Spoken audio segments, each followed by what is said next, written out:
বলো না একবার কি দুঃখ।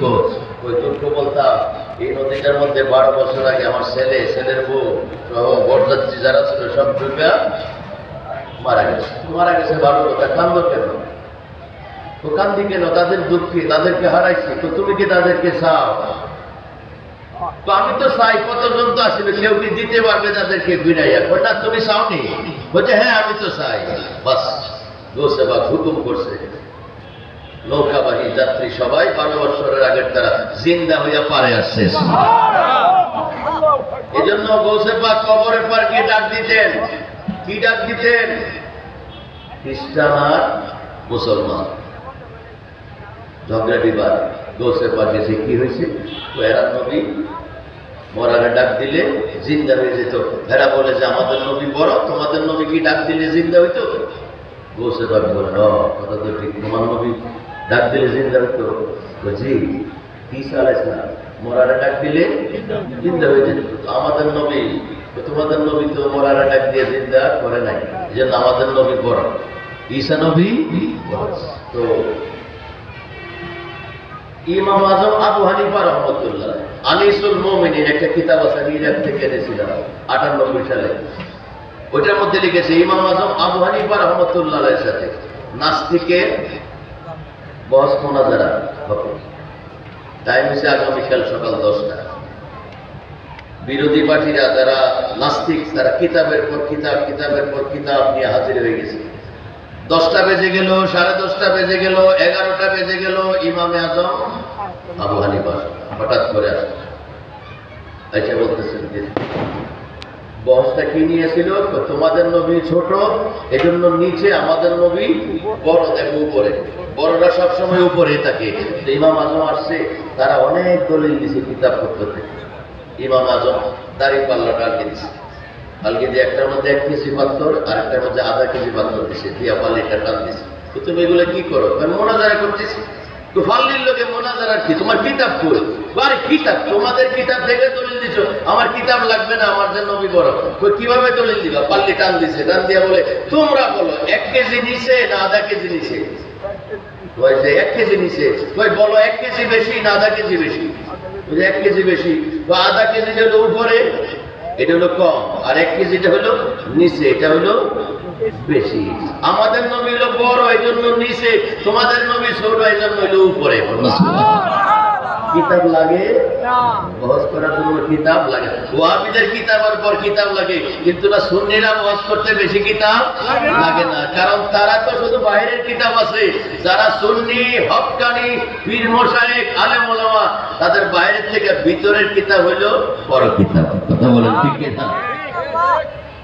এই গৌসে পাককে বলতেছেন ঈসা নবী মরারে চিন্তা করছে, তোমার নবী কি পারে? গৌসে পাক বলছে আরে আমার নবী না, আমি আমার নবীর গোলামের গোলামের গোলাম, আওলাদের আওলাদের আওলাদের আওলাদের আওলাদ। আমি যদি চিন্তা করতে পারি তাইলে কি মানবা? বলছে তাইলে তার কোনো কথাই কবর কর যাইতেছে। আর বলতেছে তোমাদের নবী কি বইলা চিন্তা করতো? তারা কইছেন না, এটা তো বলা যাবে না। ঈসা আলাইহিস সালাম আমাদের নবী কি মন্ত্র পড়ে চিন্তা করতো? এটা তোমারে শিখাই দিলি তো তুমি চিন্তা করে নেবা, এটা তো বলা যাবে না। গৌসে পাকের বেলায়েতের সাগর জজবা এসে গেছে। কবরের পার গিয়ে ডাক দিয়েছেন, এই তোমাদের নবী ডাক দিত কুম বিইজনিল্লাহ, আল্লাহর হুকুমে জিন্দা হও। গৌসে পাক ডাক দিলেন, দেখো আমি কোন নবীর উম্মত, আমি গৌসুল আজম, আমার বেলায়েতের পাওয়ার দেখো। কবরের পার দাঁড়িয়ে ডাক দিয়েছেন, কুম বিইজনি, আল্লাহর হুকুমে নয়, আমি আব্দুল কাদের জিলানীর হুকুমে জিন্দা হও।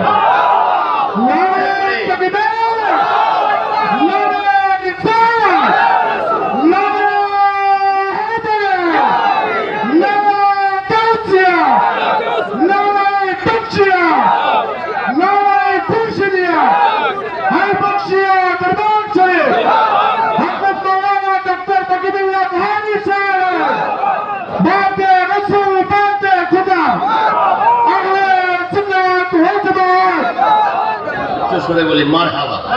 আপনারা অনেকক্ষণ বসে আছেন তো হয়তো একটু কষ্ট বা ইয়া লাগতেছে। বক্তব্য আমাদের সংক্ষিপ্ত, এতটুকু পর্যন্ত ঘটনা আমরা আলেম ওলামারা বলি। এরপরে কি হয়েছে সেটা গৌসে পাক বলছে, আমি তো চিন্তা করবো যেই অবস্থায় মারা গেছে ওই অবস্থায় আমি তুলব। যে অবস্থায় মারা গেছে ওই অবস্থায় চলবে। ওই খুতবাতে নইমি কিতাবের মধ্যে লিখেছেন, গৌসে পাক যখন ডাক দিয়েছেন ঘুম বে ইজনি, আমার হুকুমে জিন্দা হও, ওই মরাটা কবর থেকে জিন্দা হয়েছে বাঁশি বাজাইতে বাজাইতে। বাঁশি বাজাইতে বাজাইতে মারা গেছে। গৌসে পাক বলেন যেই অবস্থায় মারা গেছে আমি ঠিক সেই অবস্থায় তুলতেছি, সে কবর থেকে জিন্দা হইতেছে আর বাঁশি বাজাইতেছে। আমাদের দেশে আলেম ওলামারা বলে বাঁশি বাজাইয়া যে কবর তুলছে এই জায়গাটা বলে না, বলে যে গৌসে পাক মরা জিন্দা করছে, এতটুকু বলে শেষ, আর বলে না। কারণ এটা বললে যারা বাঁশি বাজায় সামার পক্ষের তাদের পক্ষের দলিল, এই জন্য তারা এটা বলে না।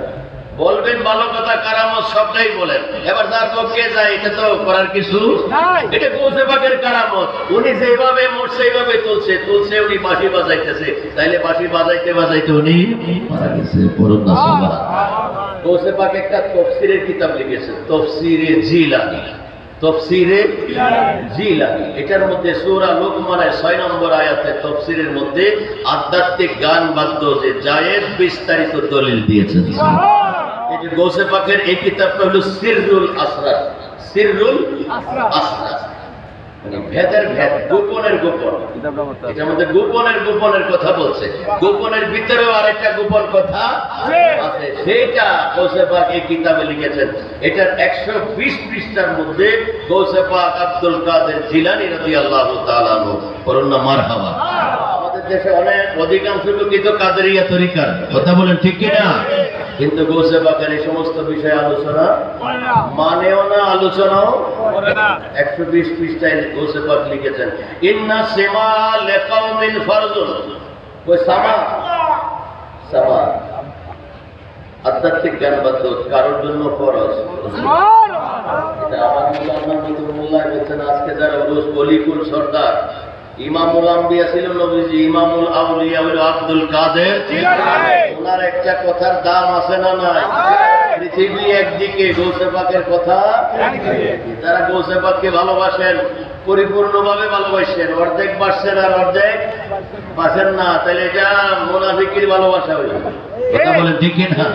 গৌসে পাকের কিছু কিছু কথা লুকায় রাখবেন আর কিছু কিছু বলবেন, এটা তো হইতে পারে না। গৌসে পাক লিখেছেন, ইন্না সিমা লিকাউমিন ফরজুন, কারোর জন্য ফরজ, অনেক কওমিন সুন্নাতুন, কোন সম্প্রদায়ের জন্য সুন্নত, ওয়ালে কওমিন বিদআতুন, কারোর জন্য বেদাত না জায়েজ, সবার জন্য জায়েজ। যারা গান বাজনা, আধ্যাত্মিক গান বাজনা কি বুঝে না, সামাকাওয়ালি কি বুঝে না, এর কাছে এর জন্য এটা জায়েজ না। আপনাদের সামনে নাই দোরা সাহেব আসেনি, দোরা সাহেব, মানব সাহেব আসেনি,